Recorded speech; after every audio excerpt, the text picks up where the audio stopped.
Welcome to Tenor Tech, where I solve the problems you didn't even know you had. You begin by opening WhatsApp and going straight to Settings, Account. Tap 2-Step Verification and choose Enable. This is the first actionable step. Create a memorable 6-digit PIN now. It protects your registration. Next, add a recovery email so you can reset the PIN if you forget it. Once done, WhatsApp will ask you to confirm the email. Make sure to enter a valid address you control. This initial setup reduces account takeover risk immediately. Once you re-enter the 6-digit PIN to confirm, WhatsApp prompts you to add and verify the recovery email. Do that next. Verify by opening the email and tapping the confirmation link. This ties the address to your account.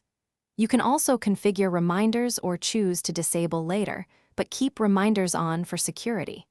If you change phone numbers, make sure to update the recovery email before migrating. These middle steps lock the protection to both PIN and email recovery.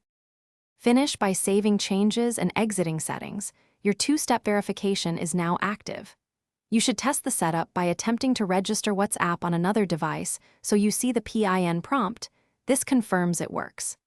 If you ever get locked out because you forgot the PIN, use the recovery email to reset it, or wait 7 days for WhatsApp to allow re-registration without the PIN. If neither works, contact WhatsApp support and provide proof of account ownership. Thanks for watching. Subscribe to keep your life in tune.